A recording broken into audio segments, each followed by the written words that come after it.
banyak-banyak kepada Allah SWT. Karena dengan izin dan dengan taufik daripada Allah SWT, kita dipertemukan lagi di udara melalui siaran pengajian yang dikendalikan oleh Qiraati Center. Terima kasih Ridha, terima kasih juga Datin yang menghubungi saya dan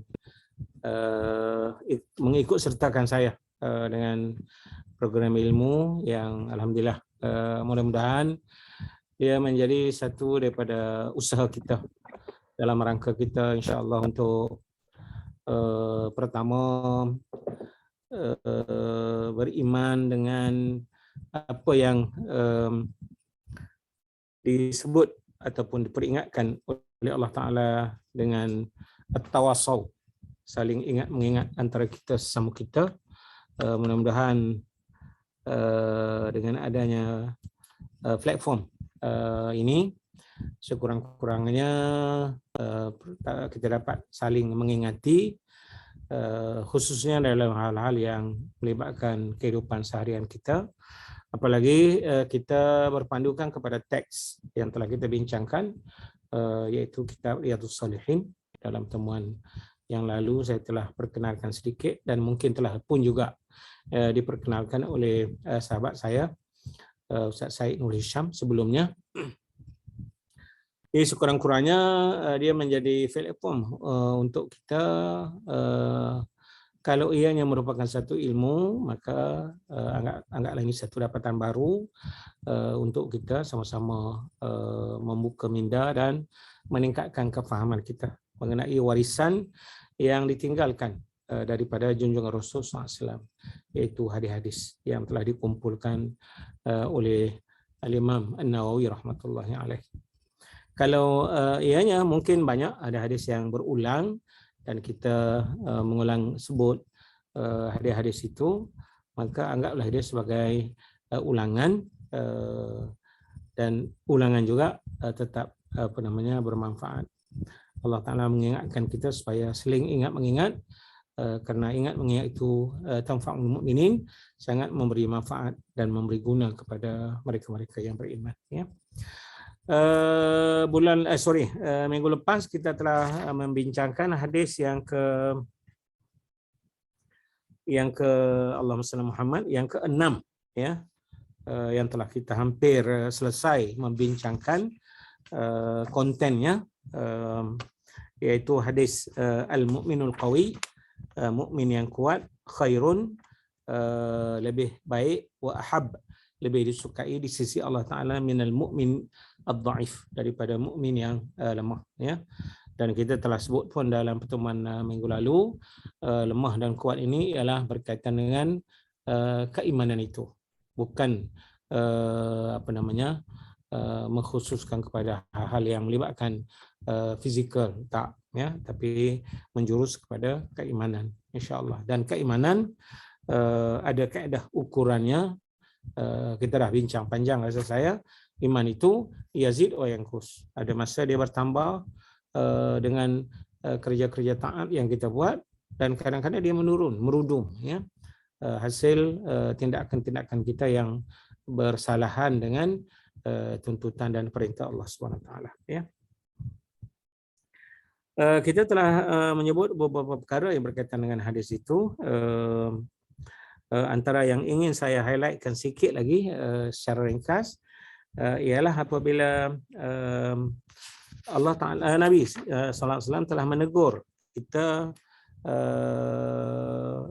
apabila kita tersilap mengeluarkan kata, ya, dengan apabila dilakukan sesuatu, kemudian ada pula sampingan yang berlaku, maka kita kadang-kadang menyalahkan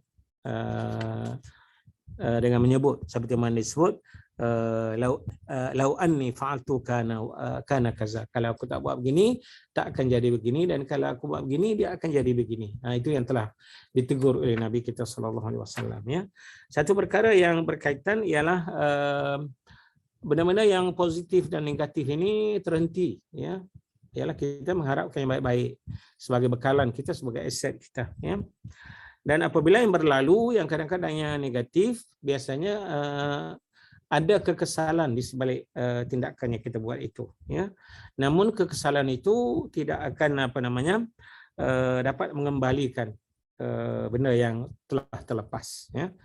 Kita cuma berpeluang untuk renew balik, kembali ke pangkal jalan, buat benda yang baru, yang lebih baik daripada apa yang telah kita buat itu, ya. Itulah yang dia tak akan boleh, ya. Sedikit yang berlalu dia tidak akan datang kembali, ya. Penyesalan, penyesalah, ya. Cuma mungkin ada positifnya apabila kita belajar daripada kesilapan-kesilapan yang kita lakukan untuk membentuk situasi yang lebih baik daripada kesilapan yang kita buat. Belajar daripada kesilapan itu satu yang sangat baik dan sangat positif, ya. Itu satu. Sebagai mengulang apa yang telah kita sebut dalam pertemuan kita pada minggu yang lalu. Itu yang pertama untuk malam ini lah. Yang keduanya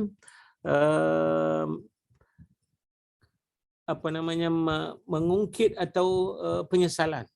Orang tua kita yang bijaksana pun menyebut sesal kemudian tidak berguna, ya. Dan dia ada juga kaitan dengan cerita kekesalan ini daripada tipu daya musuh manusia, ya. Bila Allah Taala melepaskan datuk kita Adam alaihissalam berserta dengan musuhnya, maka diperingatkan yang syaitan itu lakum adu, bagi kamu adalah musuh kamu, fattakhizuhu aduwa, layanlah dia macam kamu layan musuh, ya.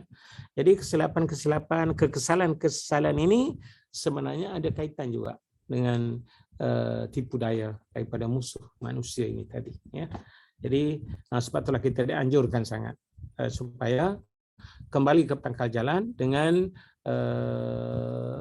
kesal, dan apalagi yang paling penting ialah taubat kepada Allah Taala. Saya banyak berbincang dengan sesahabat, terutamanya dalam pengajian-pengajian. Allah Taala ni Maha Pemurah. Dan kita pula manusia ni, masya-Allah, ya, terdedah dengan berbagai-bagai kesilapan. Itu yang mengingatkan saya dengan Sayyidul Istighfar, ya. Doa istighfar yang diajar sangat-sangat oleh Nabi kita, ya. Dalam Sayyidul Istighfar itu kita mengaku, ya, buat satu declaration yang kita ini menerima begitu banyak sekali anugerah, pemberian dan nikmat daripada Allah, ya. Sebab itulah kita sebut dalam Sayyidul Istighfar itu, Abu'u laka bi ni'matika alayya. Aku mengaku, ya Allah, betapa banyaknya nikmat yang kamu telah curahkan kepada aku. Bahkan Allah Ta'ala pun syabar kita dengan ungkapan wa in ta'uddu ni'matallahi la tuhsuha. Kalau kamu nak kira, nak hitung nikmat pemberian Allah, memang tidak terhitung dan memang tidak terkira. Tapi oleh kerana faktor kelemahan, maka kita juga kadang-kadang, bukan kadang-kadang, ya, biasanya terdedah dengan kesilapan-kesilapan ini. Jadi kita sebut di situ, saya mengaku betapa banyaknya nikmat yang kamu kurniakan kepada aku. Dalam pada itu pun aku mengaku juga, ya Allah, wa abu'u bi zambi, betapa banyaknya juga kesalahan yang aku buat. Suri itulah makanya kita mohon ampun. Faghfirli, ampunilah saya. Fa innahu la yaghfiru dzunuba illa anta. Tak ada siapa lagi yang boleh mengampunkan dosa saya kecuali Engkau saja, ya Allah. Tengok, ini kelebihan Sayyidul Istighfar. Sebab itulah Nabi kata, siapa-siapa yang sebut sepanjang pagi, mungkinan yakin dengan apa yang disebut, tiba-tiba usianya pendek, dia dapati meninggal pada hari itu, dia sudah dikira sebagai termasuk dalam kalangan ahli syurga.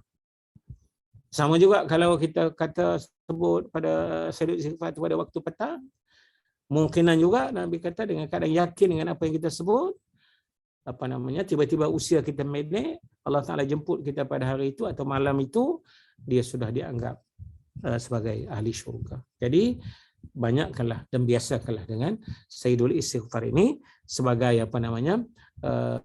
counter dengan tipu daya daripada musuh manusia, iaitu syaitan itu tadi, ya.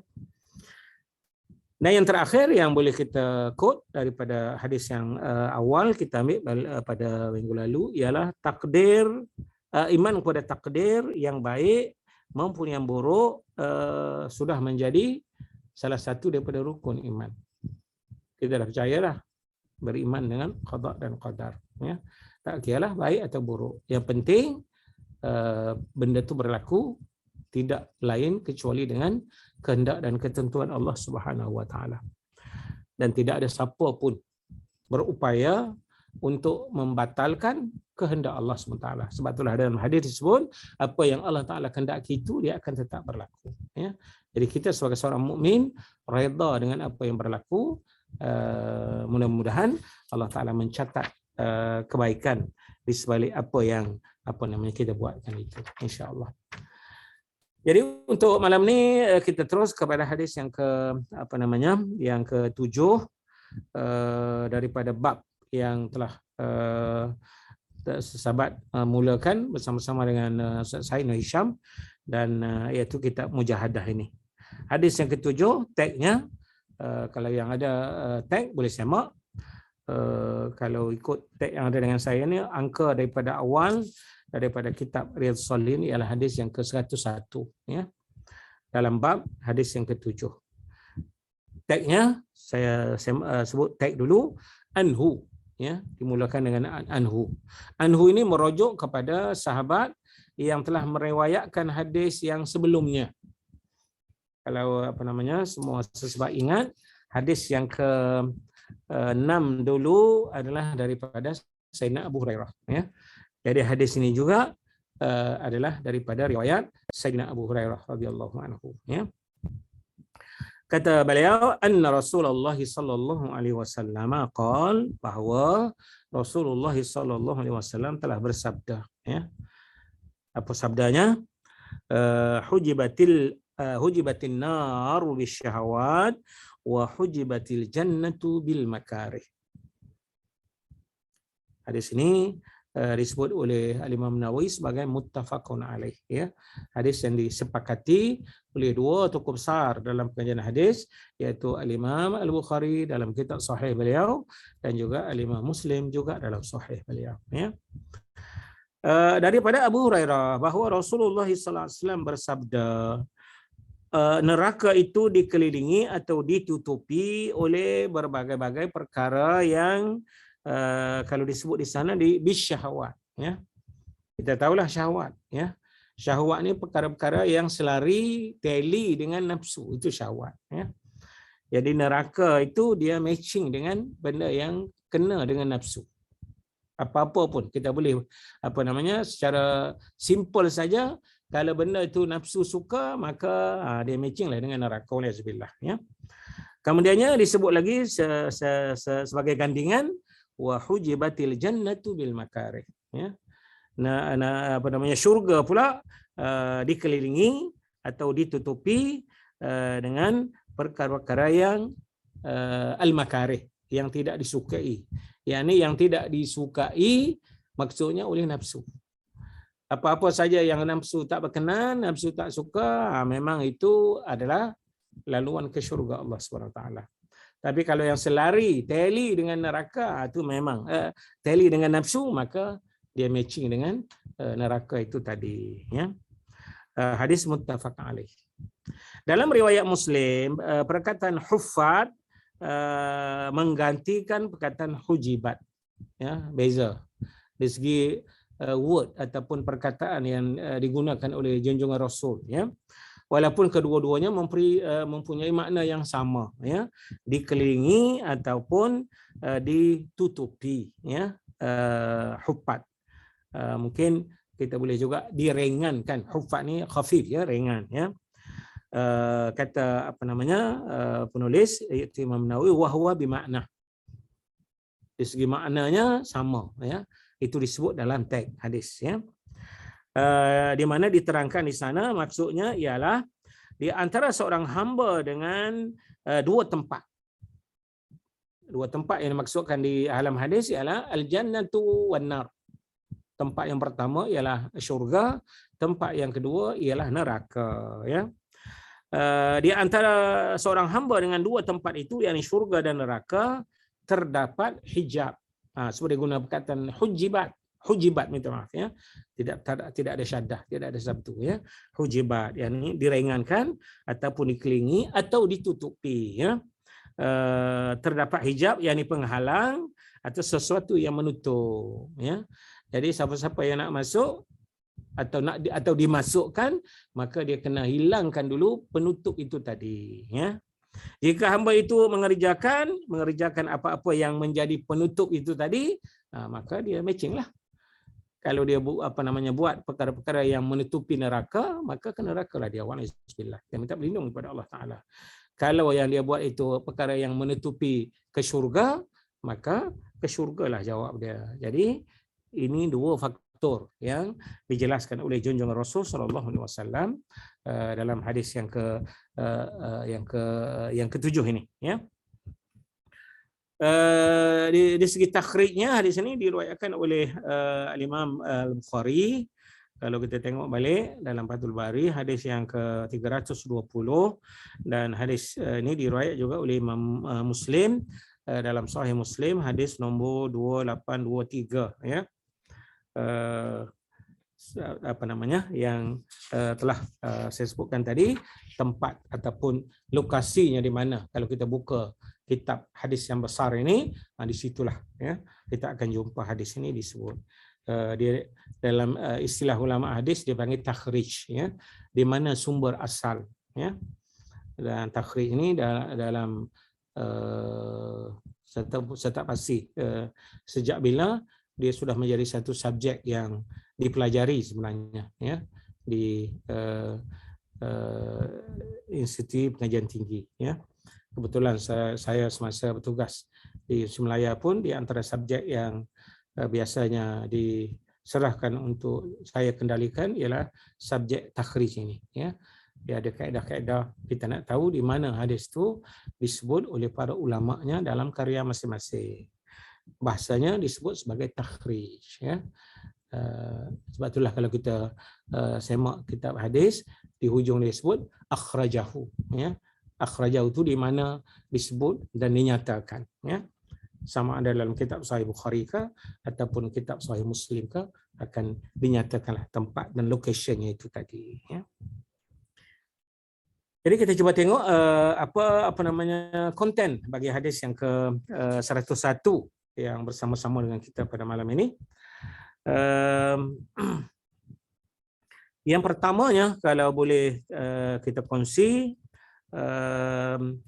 ialah mengenai sebab terjerumusnya seorang hamba ke lembah syahwat, ya.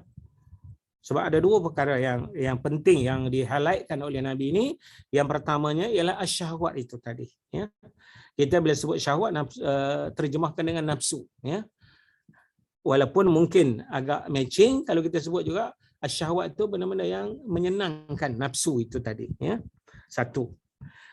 Yang keduanya ialah al-makarih. Dua perkataan yang menjadi keyword dalam hadis ini. Pertamanya asyahwat, perkara yang kena dan matching dengan dorongan atau rangsangan nafsu yang akan tally dengan neraka, waliyazbillah. Dan satu lagi perkara-perkara yang al-makarih, yakni benda-benda yang atau perkara-perkara yang tidak disukai, ya, yang tidak disukai oleh nafsu. Biasanya yang tidak disukai ini ialah apa jua yang diperintahkan oleh Allah Taala kepada setiap yang mukallaf. Setiap orang yang mukallaf yang ditaklifkan atau dikenakan apa-apa perkara yang kena dia buat sebagai seorang muslim. Itu dia panggil seorang yang sudah mukallaf, ya. Dalam tradisi kita disebut mukallaf ni orang yang sudah cukup usianya, dah baligh, maka dia panggil mukallaf. Jadi orang mukallaf ni akan dibebankan dengan perkara-perkara yang diwajibkan dia buat kalau itu merupakan perintah Allah, dan dia juga berhadapan dengan perkara-perkara yang Allah Taala larang. Yang larang itu hendaklah ditinggalkan, ya.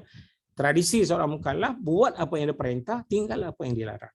Jadi al-makarih ni hendaklah ditinggalkan, ya. Apa saja yang diperintahkan kepada setiap mukallaf untuk menggiatkan dirinya dalam mewujudkan perkara tersebut, sama ada, ya, perkara itu perkara baik ataupun perkara-perkara yang tidak baik. Kita fahamlah, bila baik dijanjikan dengan ganjaran, dijanjikan dengan reward. Kalau buruk dijanjikan juga tapi dengan dosa. Sebab itulah dalam Islam ini rahmatnya Allah Taala itu, ada satu hadis nanti mungkin saya tak pasti di mana diriwayatkan dalam kitab Riyadhus Shalihin ini, Nabi mengingatkan kita satu kebaikan yang kita buat diberi gandaan pahala, ya. Paling kurang pun kata Nabi 10 kali ganda. 10 kali ganda satu kebaikan, ya. Dan maksimumnya kalau disebut sampai 700 bahkan lebih daripada itu. Itu kalau perkara-perkara yang disebut sebagai albir ataupun at-taqwa atau amal soleh, ya. Tapi kalau amalan buruk tak akan dibalas, tak ada gandaan kecuali sama, ya. Ini insya-Allah kalau ada kesempatan nanti kita akan cuba teliti hadis ini mengenai gandaan bagi amalan-amalan baik dan tidak ada gandaan bagi kerja-kerja jahat, ya. Buat jahat satu, maka satulah yang dibalas. Sedangkan kebaikan, satu kebaikan dibuat, dia akan sekurang-kurangnya mendapat 10 kali ganda ataupun melajak sampai ke 700 kali ganda, bahkan lebih daripada itu.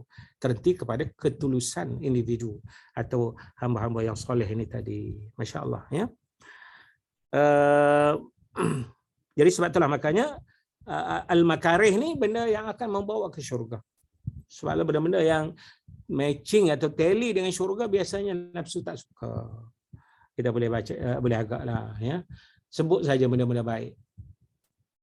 Benda-benda yang baik akan adalah rasa dalam diri kita dalam menanggapi perkara-perkara kebaikan. Kita tahu baca Quran sebagai contoh, ya. Sembahyang berjemaah sebagai contoh. Senang ke nak buat? Yalah. Kalau orang dah biasa, mungkinlah, masya-Allah. Kalau tidak, dia tengok dia berfikir-fikir, ya, berkali-kali, masya-Allah. Sedangkan menunggu di sana kan jarak yang sangat besar. Kita tahu yang terlibat dengan bidang Quran ini, Nabi kata siapa-siapa yang baca satu huruf saja daripada Quran dikurniakan kepadanya 10 kali ganda. Itulah konsep 10 tu daripada situ, ya. Tengok. Sebab tu Nabi kata, aku tak sebut alif lam mim itu satu huruf, tapi alifnya satu huruf, lamnya satu huruf, mimnya satu huruf. Likulli harfin asyara hasanah. Jadi malam-malam pun saya selalu sebut je pagi ni atau malam ni alif lam mim. Dah dapat 30. Tengok. Jadi sekurang-kurangnya apalah gambarkanlah, ya, ganjaran yang menunggu kita yang dikurniakan oleh Allah Taala apabila kita dapat khatam 6,200 ayat Al-Quran dengan bilangan huruf yang berbagian darilah, ya. Kira saja satu huruf 10 pahala dengan jumlah huruf yang ada dalam Quran. Senang-senangnya saya sebut dengan sesahabat dalam kuliah, sekali khatam sudah ada 3 juta pahala di dalam rekod amal soleh kita. Itu bila kita buat kebaikan. Jadi ada 2 keadaan di sanalah, ya. Jadi yang saya sebutkan di peringkat awal tadi, penyebab kepada terjerumusnya seorang hamba itu ke dalam elemen yang berkaitan dengan syahwat adalah daripada tindakan musuh manusia tadi juga, ya. Kita dah sebut dah tadi, ya.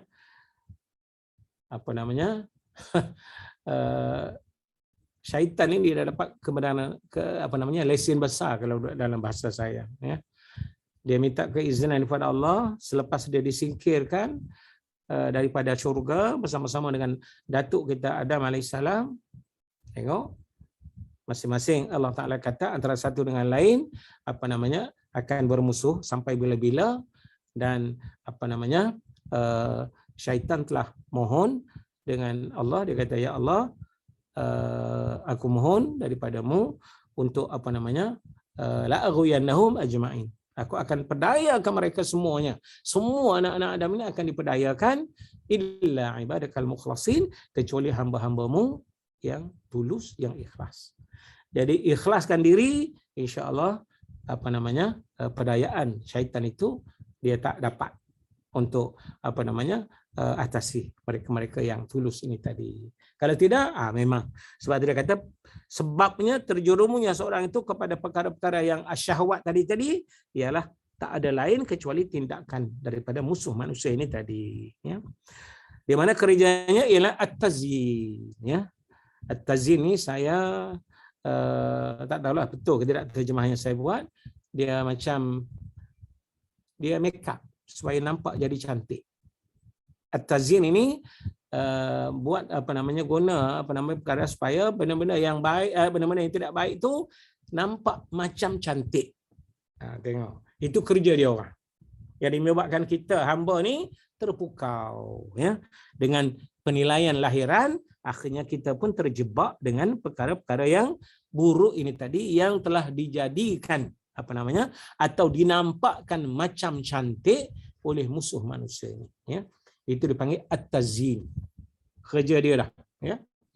Sebab itulah cara bagaimana syaitan ini dalam rangka untuk mempedayakan manusia ni, antara kaedahnya, antara pendekatannya ialah pendekatan memperlihatkan ataupun menampakkan dia semacam cantik walaupun dia tidak cantik. Jadi menyebabkan ramai yang terpedaya, ya. Kadang-kadang dijadikan cantik, diberi nama-nama yang cantik. Tengok banyak juga perkara yang bukan-bukan tapi namanya cantik, ya. Jadi menyebabkan orang terpukau.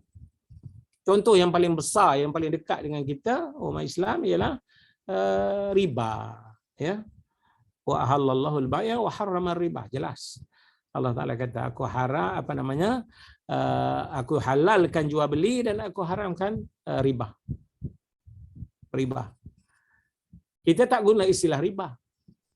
Adakah mana-mana institusi keuangan yang menggunakan istilah riba? Kalau riba, kita tahulah Allah Ta'ala fa'zanu biharbin min Allah. Orang yang tak berhenti, tak menamatkan kerja-kerja yang melibatkan riba ini, seolah-olah dia telah istihad perang dengan Allah Ta'ala. Tidak ada kecuali dua kesalahan saja yang dianggap sebagai berperang dengan Allah Ta'ala. Yang pertamanya ialah memerangi wali-wali Allah Ta'ala. Satu, orang ini seolah-olah mana-mana yang memerangi wali Allah Ta'ala, penolong-penolong Allah, orang ini sebenarnya telah memerangi Allah Ta'ala. Satu. Dan yang keduanya ialah tadi, yang riba ni tadi. Tapi macam yang saya sebut tadi, orang tak sebut riba. Dia tukar nama, dia jadi interest. Ya. Interest, siapa tak nak? Tengok, tapi kaedah yang digunakan ialah memperlihatkan nampak macam lawa, nampak macam cantik, ya. Jadi kita pun terpukau lah. Pertama kerana image luaran yang nampak cantik itu, walaupun dia buruk sebenarnya, ya. Oleh kerana itulah makanya bila dipernampak dan diperlihatkan semacam cantik, maka ramai yang terpedaya. Oleh kerana itu jiwa seorang akan cenderung kepada kedua-duanya, ya. Sama ada tadilah perkara-perkara yang buruk dan mungkar tadi yang telah dipercantikkan, ya. Itu sebagai contoh, ya. Tengok, masya-Allah. Itu yang pertama. Penyebabnya ada kaitannya dengan musuh manusia juga, ya. Yang kedua, kadang-kadang jiwa seorang membenci sesuatu. Tengok. Jalan jiwa yang jernih, iman yang baik. Kadang-kadang dia boleh beza di antara yang baik dengan yang buruk. Dan manusia biasanya mencintai yang baik dan membenci yang buruk. Tapi tadilah oleh kerana dikelirukan, maka dah dia confuse dekat situ, ya. Sebab itulah makanya kita harus ingat. Kadang-kadang benda yang kita tak suka, Allah Ta'ala kata baik. Sebagai contoh, ya. Dalam surah Al-Baqarah ayat 216. Allah Ta'ala berfirman, kutiba alaikumul qital. Difardukan ke atas kamu atau diwajibkan ke atas kamu al-qital. Perang. Perang. Alhamdulillah lah zaman kita dah tak ada perang. Zaman awal dulu masya-Allah ya. Allah Taala telah mengharuskan peperangan. Jika ada sebab lah. Bukan untuk menumpahkan darah ya, sebab Islam ni kita tahu dia adalah agama damai. Allah Taala lagi kan namanya Assalam. Allahumma antas salam wa minkas salam, yang kita selalu sebut itu dalam wirid kita tu ya. Jadi dalam setengah hal diharuskan perang ya. Allah Taala mensifatkan semua orang tak suka perang ya. Wa huwa kurhul lakum. Memang tak ada siapa orang suka perang. Sebab dia melibatkan macam-macam. Kemusnahan, nyawa, harta dan seumpamanya. Ya. Wa asa an takrahu syai'an wa huwa khairul lakum. Tengok. Allah Ta'ala kata, boleh jadi kamu tidak menyenangi sesuatu padahal dia baik untuk kamu. Tengok. Peranglah. Memang kita tak suka. Tapi jangan ingat, bila perang, semuanya adalah keburukan. Sebab tu Allah Taala kata wa huwa khairul lakum, ada aspek-aspek yang baik di sana. Masya-Allah ya. Wa asa an tuhibbu syai'an. Mungkin juga kamu menyukai sesuatu wa huwa syarrul lakum, tapi rupanya dia buruk untuk kita ya. Wallahu ya'lamu wa antum la ta'lamun. Allah Taala yang mengetahui sedangkan kamu sebenarnya tidak tahu. Jadi sebab itulah makanya inilah dalam kehidupan kita sebagai seorang Muslim ini, kaedahnya ialah, saya selalu sebut dan mungkin rekan-rekan pengajar lain juga sebut, kita tak boleh nak ikut kemahuan kita sendiri ya. Ataupun dalam bahasa biasa, tak boleh ikut suka kita ya. Apalagi dalam hal-hal yang melibatkan perkara yang kita sendiri tidak tahu. Ini menuntut kita supaya akur dengan apa yang kita sebut sebagai wahyu. Wahyu datangnya daripada Allah Ta'ala. Jadi seorang Muslim, dia tak ada pilihan. Dia kena ikut wahyu. Nabi disebut oleh Allah, wa ma arsalnaka illa liyuta' biiznillah. Aku tidak utus kamu kecuali untuk dipatuhi. Jangan kita buat pandai. Sebab itulah makanya masya-Allah ya. Di hadapan kita tak ada pilihan kecuali wahyu. Allah Taala menyebut pasal nabi kita, wa ma yantiqu anil hawa in huwa illa wahyun yuha. Nabi itu dia tak cakap ikut suka dia dan tidak cakap ikut hawa nafsu dia. Tapi yang cakap, yang keluar daripada mulutnya ialah wahyu. Jadi di sana dalam kehidupan kita ni ada dua wahyu ya. Wahyu yang besar, yang paling besar sekali ialah wahyu Al-Quran. Ya. Al-wahyul matlu, wahyu yang ditilawah. Ya. Dan ada satu lagi wahyu, iaitu hadis Nabi SAW. Sebab Nabi tidak cakap ikut hawa nafsu. Masya Allah. Ya. Sebab itulah semasa Allahumma salli Muhammad, Sayyidina Abdullah ibn Umar ibn al-As, yang Abdullah ni dia suka mencatat dan menulis apa saja yang keluar daripada mulut Nabi SAW. Atau yang kita sebut sebagai hadis lah. Ya, ditulis. Sehingga sampai satu masa ada orang yang argue dengan dia. Dia kata, kamu tulis semua ke yang keluar daripada mulut Rasulullah SAW? Tengok. Menyebabkan dia pun berhenti sekejap bila ada argument dari itu. Dia terus datang jumpa Nabi mengadu. Dia kata ada di kalangan sahabat-sahabat lain yang argue apabila dia tulis apa yang dia dengar daripada Nabi. Mendengar apa yang aduan daripada Sayyidina Abdullah bin Umar bin Al-As ini, Nabi kata apa kepada dia? Uktub, tulislah. Nabi tunjuk kepada mulut dia, ma sadara minha, tidak akan keluar daripada sini, dari mulut aku ni, illal haq, kecuali dia adalah benar. Jadi itu yang saya katakan tadi, tak ada pilihan sebenarnya bagi kita sebagai seorang mukmin Muslim kecuali kena ikut dua ini tadi. Ya. Tengok. Sebab kita tidak tahu. Kita dibimbing oleh wahyu Allah SWT. Sebab itulah saya katakan tadi, kita tak boleh ikut suka kita. Ya. Ini mungkin ramai sangat orang yang rasa dia dah terlalu intelek dah, kadang-kadang tak perlu akhirnya berlakulah macam-macam. Tengok. Itu yang kedua, ya. Kadang-kadang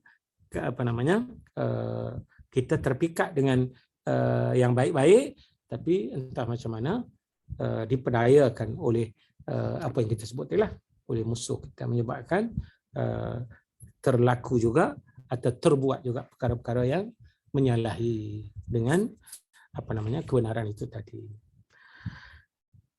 Kemudiannya dalam ialah nafsu ni, ialah kalau tak ada nafsu pun masalah, ya. Bila Nabi kita kata hujjibatin naru bisyahawat, seolah-olah kita ni anti dengan nafsu. Dia tak boleh, ya. Tak boleh. Dia benar dah ada dalam diri kita, ya. Ikhtiar yang boleh kita buat ialah mengurus nafsu itu dengan cara yang baik. Mengurus nafsu dengan cara yang baik dan menjauhkan dia daripada penyebab-penyebab yang boleh menedahkan kita kepada syahwat itu tadi. Tengok. Benda tu satu elemen yang penting dalam diri kita. Kalau tidak, di mana mujahadahnya? Ni bab yang berkaitan dengan mujahadah ni tadi. Nak kena ada jihad, struggle itu tadi. Kena ada musuh, baru adalah struggle. Kalau tak ada lurus, dia cantik, dia putih, dia tak ada hitam langsung, tak ada cabarannya. Jadi sebab itulah makanya kita harus mengendali hawa nafsu itu tadi dan mengelakkan dia daripada faktor-faktor yang menjadi penyebab kepada perkara-perkara yang selari dengan syahwat itu tadi, ya. Penulis ada menyebut para penulis dia kata nafsu ni bagaikan anak bayi yang masih menyusu. Bayi, ya. Yang masih menyusu, di mana perlu kepada penjagaan dan kawalan tempoh menyusu, ya. Nafsu akan senang jika kamu membuatnya senang, padahal jika kamu arahkan kepada yang sedikit, maka ia pun sudah jadi puas. Itu nafsu, macam anak-anak lah, ya. Sebiji macam anak tadi itu. Sebab itulah makanya perlu dilayani dengan mujahadah yang berterusan dan berpanjangan. Struggle lah, sesuai dengan tajuk yang kita bincangkan ini tadi. Sebab itulah makanya dalam apapun keadaan kita harus menjadikan destinasi kita adalah dua yang disebut tadi, dua tempat yang disebut, ya. Jadi kedua-duanya dah dinyatakan oleh Nabi. Kaedahnya macam mana, ya? Pertama, kena kontrol perkara-perkara yang menyenangkan kita, yang menyebabkan kita selesa, yang kadang-kadang tadilah dijadikan sebagai objek hiasan oleh musuh tadi itu, ya. Jadi kena yang kita sebut tadilah, kena struggle, kena mujahadah. Satu. Dan satu lagi ialah syurga. Syurga memang sebab itulah ada laluannya yang membawa kita ke syurga Allah SWT melalui amal soleh. Sebab itulah minggu lepas saya sebut ada satu perkara yang dalam kehidupan harian kita ni, dalam kehidupan kita ni bukan harian, dia ni tak pernah selesai. Saya dah sebut dah minggu lepas, apa yang saya maksudkan di situ ialah amalan. Sebab itulah amalan itu pula macam kita telah nyatakan kategorinya berbagai-bagai, ya. Satu dua hari ini saya tengah duk siapkan satu ulasan kepada satu hadis riwayat Abu Hurairah juga. Ini menggambarkan bagaimana kecenderungan para sahabat dulu dalam mengejar untuk mendapatkan diri mereka, menempatkan diri mereka di syurga Allah Taala. Datang seorang sahabat, tak dinyatakan siapa sebenarnya, tapi bertanya kepada Nabi SAW, ayyus sadaqati a'zamu ajra. Sedekah yang mana satukah yang paling besar ganjarannya? Tengok. Mungkin ramai sahabat kita dah faham sangat. Para sahabat ni cukup prihatin dengan hal-hal macam ni. Nak tahu apakah amalan yang paling baik, itu satu hal. Tanya, datang jumpa Nabi, beritahu saya Rasulullah, apakah amalan yang terbaik? Apakah amalan yang kalau saya buat, saya akan masuk syurga dan saya dihindarkan daripada neraka. Itu dah jadi kebiasaan kepada generasi awal para sahabat ridwanullah alaihim ajma'in. Masya-Allah, ya. Dan Nabi layan. Nabi ini masya-Allah, ya. Tanya apa pun dia akan beri penjelasan. Kadang-kadang datang daripada jauh, masya-Allah, ya. Saya teringat kepada seorang sahabat yang datang. Yang hadis ini asal saya disebut oleh Imam An-Nawawi dalam kitab hadis 40 dia. Dia tanya Nabi, ya Rasulullah, ara'aita, pada pandangan Tuhan. Dia pun sebutlah apa yang dia nak buat. In sallaitul maktubat. Andai kata saya semayang yang wajib. Tengok, dia tak sebut sunat apa? Sebut semayang wajib. In sallaitul maktubat. Kalau saya semayang fardu. Wa sumtu Ramadan, dan saya berpuasa bulan Ramadan. Dua. Yang ketiga, wa ahlaltul halal wa haramtul haram. Segala yang Allah Taala halal, saya halalkan. Dan segala yang diharamkan, saya akan haramkan. 3 saja disebut. Semayang fardu, puasa Ramadan, halalkan yang halal, haramkan yang haram. Soalan dia kata, adkhulul jannah. Aku boleh masuk syurga ke? Tengok, dengan 3 tadi itu. Tapi Nabi ni masya-Allah, ya. Kalau tanya kita, mana nak jawab? Boleh. Yes. Naam. Tak. Mesti dah la. Tak. Tapi Nabi, naam. Ya, kamu boleh masuk syurga. Sedangkan disebut 3 tu je. Semayang fardu, tak sebut sunat. Yalah, sesuailah dengan dia yang baru masuk Islam. Boleh jaga semayang tu, masya-Allah, dah cari cantik sangat-sangat dah. Ya. Dan puasa bulan Ramadan. Tengok. Sedangkan ada lagi rukun Islam yang lain. Selepas syahadah. Zakat. Dia tak sebut pun pasal zakat. Tak sebut pun pasal haji. Yang disebut semayang dan puasa. Bila dia tanya, Nabi agak-agak aku ni boleh masuk syurga ke? Nabi kata, ya, nak kamu boleh masuk syurga. Tengok, jiwa besar seorang Nabi. Sebagai murabbi. Ya. Sebab orang baru. Dia baru masuk Islam. Baru berkenalan dengan amalan-amalan yang ada dalam Islam. Kita dah sebut juga, istilah yang dah saya sangat suka. Walil imani halawah. Iman itu ada kemanisannya. Tapi kalau dah masuk kemanisan itu, dia akan cari perkara-perkara yang tadi, yang iman suka. Sebab tu Nabi kata, "Naam ya, kamu boleh masuk syurga." Walaupun 2 rukun tak disebut. Zakat tak sebut. Ada kemungkinan lah para ulama hadis bila memberi ulasan kepada hadis ini menyebut dan memberi andaian kemungkinan dia ni fakir. Bila fakir tak kena bayar zakat. Tak kena zakat. Zakat ni untuk orang yang ada harta je. Satu. Cukup haul sampai nisab, kenalah bayar. Dia tak ada harta, nak bayar zakat apa? Satu. Tak sebut pun pasal haji. Dan ulama juga mengandaikan masa itu kemungkinan ibadat haji belum lagi difardukan. Kita tahulah dalam rukun Islam tu yang paling lewat difardukan ialah haji. Tahun ke-9 Hijrah. Jadi mungkin dia datang awal daripada itu, maka haji tak ada lagi. Nabi tak sebut lepas haji. Ataupun kalaupun dah datang lewat dan memang haji sudah ada, haji pun untuk liman istata' alaihi sabila, kepada sesiapa yang mampu untuk sampai ke Mekah dengan ada kemampuan, ada istita'ah, sama ada dari segi fizikalnya dan juga dari segi materialnya. Tengok. Jadi mungkin dia miskin juga. Kalau zakat tak wajib, tak kena haji wajib. Jadi ini kelebihan-kelebihan yang ada kepada generasi awal dulu menyebabkan mereka masya-Allah, ya, begitu cenderung dan begitu serius di dalam nak melakukan amalan-amalan yang tersenarai sebagai amalan-amalan yang baik itu tadi. Ya. Itu sebenarnya 4 perkara yang berkaitan dengan hadis yang ke-7. Ya. Insya-Allah kita akan sambung terus dengan mengambil ataupun menyemak hadis yang ke-8 juga, ya. Hadis yang ke-102.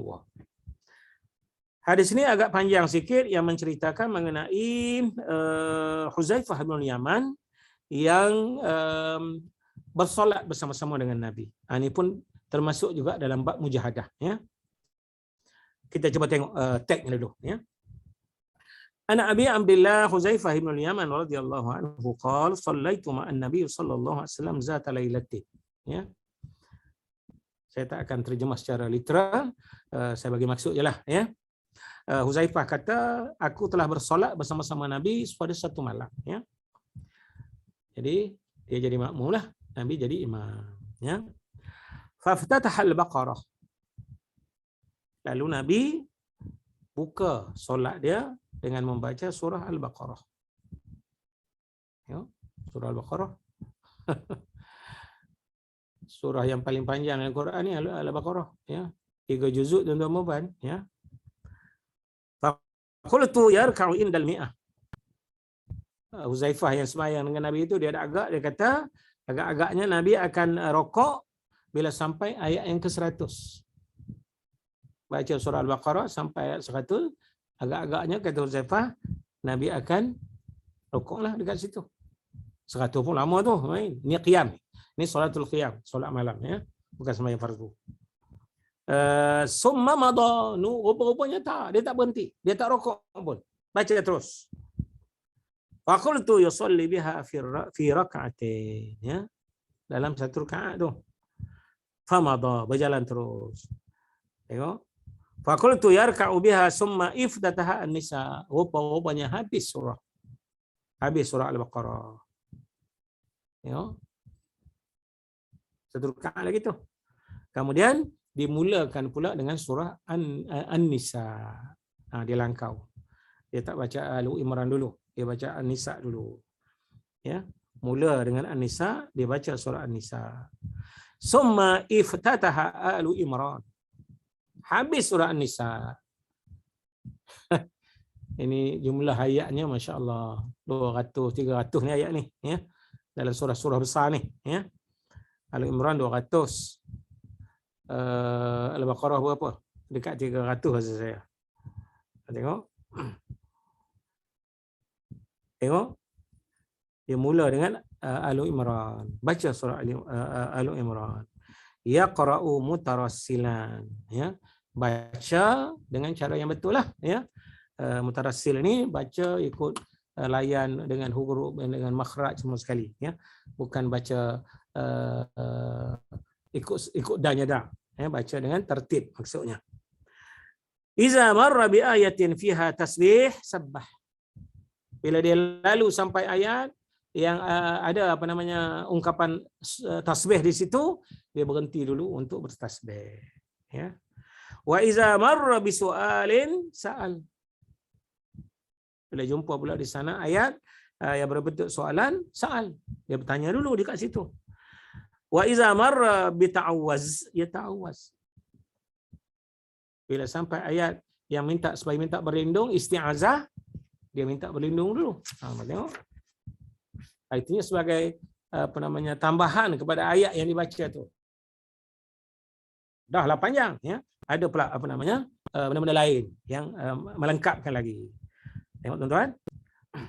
Summa raka'a faja'ala yaqul. Lepas itulah baru dia rokok. Bila rokok, biasalah baca subhana rabbiyal azim. Macam kita bacalah juga. Cuma berapa lama? Fakana ruku'uhu nahwa min qiyamihi. Lamanya rokok tu lebih kurangnya dengan masa qiyam dia tadi. Lama jugalah rokoknya, masya-Allah. Alang-kepalang tuan-tuan, ya. Summa qal, bangkit dengan menyebut sami Allahu liman hamidah rabbana lakal hamd. Tengok, summa qama qiyaman tawilan qariban mimma raka'. Kemudian dia bangkit qiyam yang agak panjang, hampir-hampir sama dengan masa rokok itu tadi. Summa sajada, lepas tu dia sujud dengan menyebut subhana rabbiyal a'la, Dan biasalah subhana rabbiyal a'la baca masa sujud, fakana sujuduhu qariban min qiyamihi, tempoh panjangnya sujud sama panjang dengan qiyamnya tadi. Ini hadis yang yang ke-8 ya.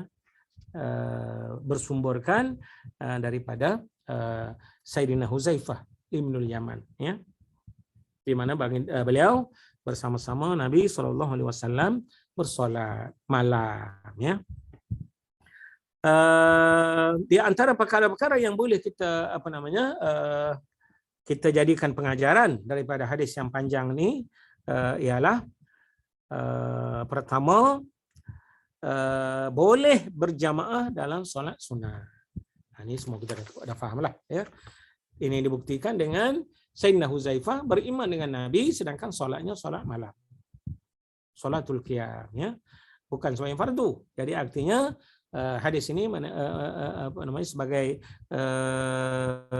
bukti ataupun evidence di mana sembahyang jemaah boleh dilakukan secara berjamaah ya. Dan berdasarkan kepada cara Nabi kita baca tadi juga, disunnahkan juga di sana ialah memperlamakan solat malam. Baca tu panjang ya. Tentang qiyam tu kita dah faham sangat dah ya. Dia salah satu daripada amalan yang dalam buku saya Benteng Neraka saya masukkan bab qiyam ini dalam item yang ke-9 ya. Dan diperturunkan di situ pesanan daripada Sayyidina Jibril alaihissalam kepada junjungan Rasul sallallahu alaihi wasallam. Di mana Jibril sebut kepada Nabi sallallahu alaihi wasallam, "I'lam anna syarafal mu'min qiyamuhu bil-lail." Ketahuilah mulianya seorang mukmin itu ialah dengan qiyam malamnya ya. Jadi ini anjuran, sebab itulah kalau kita dapat lihat dalam qiyamul lail itu banyak kelebihan-kelebihannya ya, masya-Allah. Itu yang pertama, boleh berjemaah, dan yang keduanya disunatkan supaya dipanjangkan qiyam. Dan inilah ada kaitan dengan hadis yang dah tuan-tuan dan puan pelajari. Nabi kita SAW tu ia tawarrama qadamai, bengkak kakinya kerana min tulil qiyam, kerana lamanya berqiyam. Masya-Allah ya. Satu. Dan daripada cara Nabi membaca tadi pula disebut dalam hadis tu, mula-mula dia baca surah Al-Baqarah ya. Lepas tu dibaca surah An-Nisa. Habis An-Nisa barulah dibuka dengan surah Al-Imran ya. Daripada cara yang Nabi buat itu, kita boleh buat panduan di sini. Dikata boleh kita membaca Al-Quran secara tidak berturut-turut mengikut susunan asal. Kalau ikut asal, ikut susunannya, tartibnya Baqarah, Al-Imran dan juga An-Nisa. Tapi rupanya Nabi baca Al-Baqarah dulu, lepas tu dibuka dengan An-Nisa, lepas tu Al-Imran. Jadi boleh juga kita baca Quran tu, terutamanya dalam solat, tidak dengan urutan asal ya, Al-Quran di luar ya. Dan dia tak ada apa-apa implikasi di segi hukumnya ya. Walaupun mungkin orang kata makruh ke, tak ada. Kalau makruh takkan Nabi buat pula ya, masya-Allah. Jadi Nabi memulakan dengan Al-Baqarah, disusuli dengan An-Nisa, kemudiannya dengan Al-Imran. Jadi yang kedua yang boleh kita petik dekat sini ialah tidak semestinya bila kita baca Al-Quran mengikut urutan ya. Boleh langkau macam yang ditunjukkan kepada kita oleh Nabi kita sallallahu alaihi wasallam ya. Dua. Dan apabila dalam hadis disebut perkataan Allahumma salli Muhammad, yaqra'u mutarassala ataupun mutarassilan, itu maaf ya. Mutarassilan itu ialah baca secara tartil, dibaca mengikut bacaan huruf hijaiyah yang jelas, serta setiap satu huruf diberi haknya. Tu ni, ni dipanggil makharij tu. Yang tuan-tuan pakar dalam bab ni lah. Nak kena ikut betul makhrajnya. Kha'nya di mana, haknya di mana, ya. Jadi itu disebut sebagai mutarassilah, ya. Jadi di samping dibaca dengan cara yang macam tadi, dipentingkan juga di sini ialah dengan disertai dengan penghayatan ayat. Ini antara kelemahan yang boleh kita perbetulkanlah dan boleh kita mantapkan, ya. Saya selalu sebut, tak adalah saya silap, kalau saya silap saya mohon maaf, ya. Kita dalam bab baca Quran ni ramailah, ya, di kalangan umat Islam di rantau kita ini yang masih dalam tahap yang beginner, di permulaan, ya. Permulaan. Jadi kalau permulaan tu betulnya dia naik kelas lah. Jadi sebab itulah saya kata baca ni hanya kelas pertama. Yang kita saya selalu sebut, tanggungjawab kita, kewajipan kita terhadap Quran ni bukan baca saja. Banyak lagi, sekurang-kurangnya ada 5, ada 6 lagi, ya. Jadi ini yang saya nak tekankan di sinilah, ya. Bila baca Quran harus disertaikan dengan penghayatan ayat dan pemahaman terhadap makna yang terkandung dalam ayat yang dibaca. Ini lagi lah, ya. Gambarkan Nabi kita SAW baca 3 surah dalam qiyam. Sampai tempat takbir, dia takbir dulu. Sampai sempat bertasbih, tasbih dulu, ya. Sampai dalam bentuk soalan, dia tanya dulu untuk menghayati soalan itu tadi. Jadi ini menunjukkan perlunya kepada penghayatan dan kepahaman. Yalah, Al-Quran dalam 6.200 ayat sebenarnya tak banyak. Anak-anak kita yang jenis kaki baca, Masya Allah, kadang-kadang baca novel yang setebal macam ni tu, kadang-kadang satu malam boleh khatam, ya. Jadi Al-Quran, yalah, ini saya kata kelemahan yang masih boleh diperbaiki dan melibatkan semua pihak. Guru-guru yang mengajar, pertama, bukan mengajar saja dengan sebutan yang betul, dengan makhraj yang betul, tapi harus juga tadi didedahkan dengan kepahaman. Kemudiannya kepada penghayatan. Sayyidina Abdullah bin Mas'ud radhiyallahu anhu, bila dia datang jumpa Nabi, dia tanya Rasulullah SAW, apakah sudah ada wahyu hari ini yang baru? Bila Nabi kata ada, ya, dia minta Nabi SAW bacakan kepadanya. Dan kadang-kadang dia tulis, ya, tulis ayat yang dibacakan oleh Nabi itu tadi.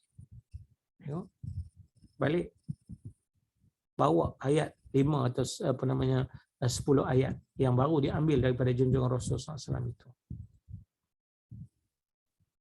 Tuan, langkahnya lepas tu bacalah. Baca untuk dilancarkan, untuk dihafaz. Tengok, tu dia datang rangkaian dari itu. Baca, hafaz, faham, laksanakan. Itu sekurang-kurang yang paling dekat. Jadi sebab itulah makanya kita dengan Quran ini, itulah dia. Masya Allah. Jadi kalau tidak, takkan Nabi tadi sampai tempat soalan ditanya. Sampai tempat tasbih. Masya Allah. Jadi ini menunjukkan penghayatan kepada apa yang dibaca. Masya Allah. Bahkan tidak mengapa membaca Al-Quran seharusnya disertai dengan penghayatan ayatnya dan pemahaman maknanya macam yang telah saya sebutkan tadi itu. Dan dia juga macam tadilah diselang-seli tadi itu, macam dilakukan oleh Nabi. Sampai tasbih dulu, Masya Allah, ya. Jadi sebab itulah makanya ini yang ditunjukkan kepada kita melalui hadis yang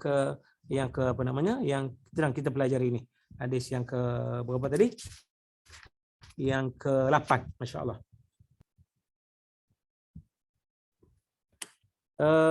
Kemudian yang seterusnya, boleh menyamakan waktu berdiri, rokok dan sujud di dalam solat. Macam dinyatakan oleh Uzaifah tadi lah. Baca sekian lama, rokok pula sekian lama, hampir sama dengan baca, kemudian sujud pula lebih kurang tu juga, boleh, ya. Kalau tidak, itulah masya-Allah, ya. Ini yang kita nak kena semak-semak balik macam mana bentuk solat kita, ya. Kadang-kadang masya-Allah, ya. Nak bagi lama sikit tu kadang-kadang masya-Allah, ya. Jadi ini juga sebagai cabaran, ya, untuk penghayatan kita lah, untuk memperbaikkan lagi nilai daripada solat yang kita kerjakan itu tadi.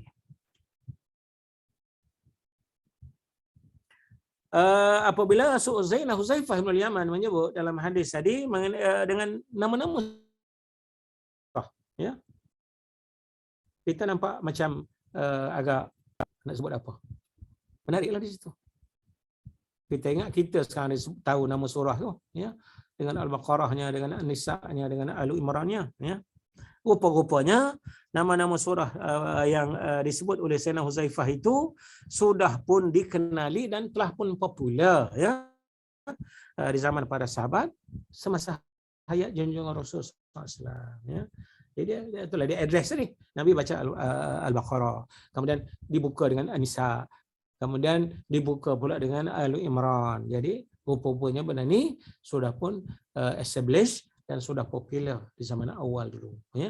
Walaupun kita tahulah sejarah penulisan itu agak lewat, ya. Penulisan Al-Quran, tadwin Al-Quran itu hanya berlaku di zaman pemerintahan Sayyidina Abu Bakar radhiyallahu, itu pun setelah dicadang berkali-kali oleh Sayyidina Umar Ibn Khattab radhiyallahu anhuma, ya.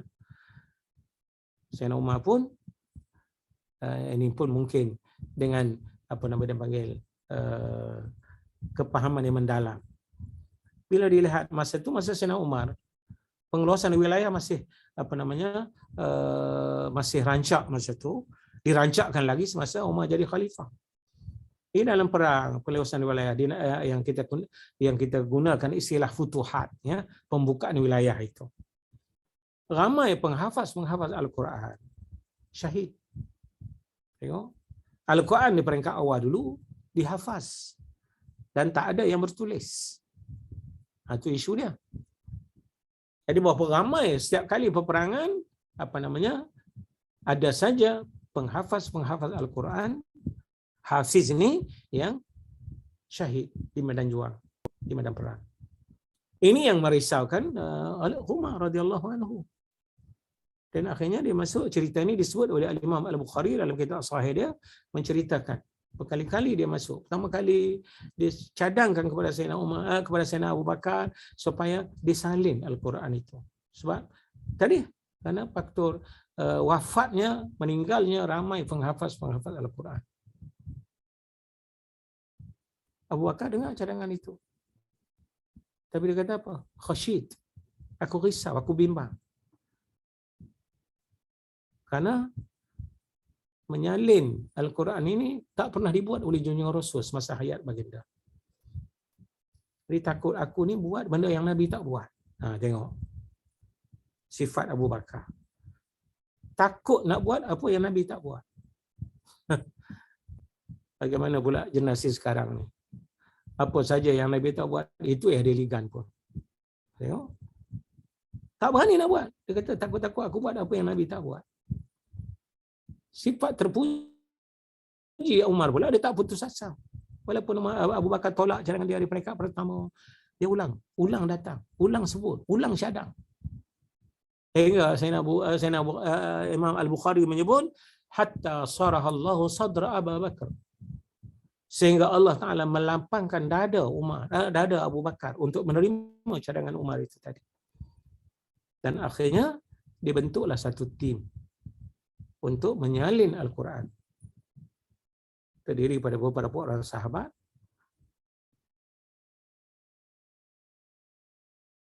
dan salin balik untuk jadikan naskah induk.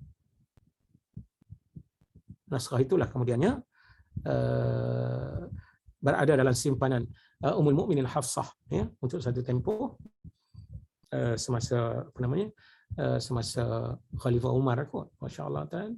Sehinggalah Huzaifah juga yang balik daripada Armenia sekarang ni, pergi ke berjihad di sana, dia dengar orang sana baca Quran dengan pelat, dengan lahjah tempatan itu.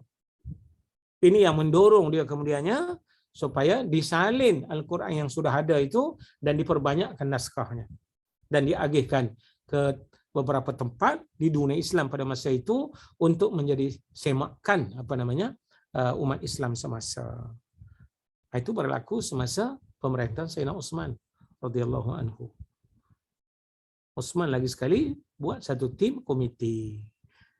Diperbanyakkanlah Al-Quran, disalin daripada naskah asal yang ada dalam simpanan Ummul Mukminin Hafsah pada masa itu, dan disalin dan dihantar ke kota-kota besar untuk menjadi rujukan umat Islam.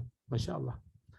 Dan sebab itulah Al-Quran yang ada di zaman kita ni dikenali dengan Al-Quran Rasam Utsmani, ya, sebab hasil daripada inisiatif Sayyidina Utsman radhiyallahu anhu, ya. Jadi sebab itulah Al-Quran nama-nama tu memang dah ada di peringkat awal, ya. Bukanlah datang kemudian sangat. Zaman awal, zaman Nabi masih ada lagi, orang dah tahu dah.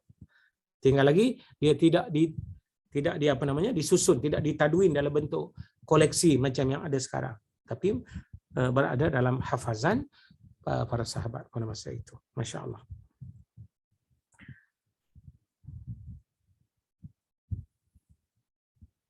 Dan yang terakhir yang ingin saya kongsi dalam kesempatan kita pada kesempatan ini ialah mengenai kesungguhan ataupun ijtihad yang telah dilakukan oleh Rasulullah SAW. Ya. Tadi itu dengan lamanya, dengan panjangnya, itu adalah daripada inisiatif Nabi sendiri SAW. Yang Huzaifah duduk belakang dia kata agak-agaknya sampai ayat 10 Nabi akan rukuk, rupanya tak, ya. Dan ini di antara ijtihad dalam ibadat, dan dia juga menunjukkan kesungguhan, ya. Kesungguhan daripada baginda sallallahu alaihi wasallam di dalam mengerjakan ketaatan, ya. Sesuailah hadis ini dimasukkan dan disertakan dalam bab al-mujahadah yang kita sedang pelajari ini, insya-Allah, ya. Itulah beberapa perkara yang boleh kita petik daripada hadis yang ke-8, dan insya-Allah kalau ada kesempatan macam yang kita dah sepakat tadi antara saya dengan Datin, insya-Allah pada minggu hadapan program kita ni akan ditukar masanya, bukan lagi pada 9:30 malam, insya-Allah akan berubah pada petang, iaitu selepas asar, insya-Allah, ya. Jadi insya-Allah minggu hadapan ni kita akan susuli hadis yang tak panjang sangat, yang ke-9 dengan yang ke-10, insya-Allah, daripada bab yang sama, insya-Allah, ya. Jadi setakat itu saja daripada saya, masya-Allah. Atau mungkin ada di sana soalan? Rida, ada soalan ke? Tak ada soalan. Terima kasih Ridha, terima kasih Datin. InsyaAllah kalau tak ada halangan, kita akan bertemu lagi seperti mana yang kita janjikanlah petang hari Sabtu selepas asar. Terima kasih. Maaf atas segala-galanya, yang benar daripada Allah, yang tidak benar itu kelemahan saya. Aqulu qouli hadza, wassalamualaikum warahmatullahi wabarakatuh. Waalaikumsalam Waalaikumsalam warahmatullahi wabarakatuh. Terima kasih banyak. Terima kasih banyak atas Terima kasih doktor atas pencerahan. perkongsian. Ya, sama-sama. Ramai InsyaAllah. bunyi tu. Allah, kita jumpa lagi minggu depan pukul 5 atau pukul 5 hingga pukul 6, ya. InsyaAllah. InsyaAllah. Dengan itu kami tutup. Assalamualaikum warahmatullahi wabarakatuh. Semoga kita jumpa, semoga panjang umur kita jumpa lagi minggu depan, insyaAllah. InsyaAllah. Terima Assalamualaikum. kasih Selamat malam. admin. Doktor. Terima kasih doktor. Terima kasih admin. Amin. Terima kasih Latin. Sama-sama. Assalamualaikum. Waalaikumsalam warahmatullahi wabarakatuh.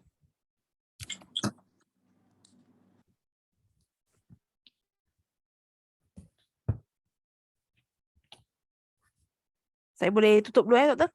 Okey. InsyaAllah. Okey, insyaAllah. Assalamualaikum warahmatullahi wabarakatuh. Warahmatullahi wabarakatuh. Assalamualaikum.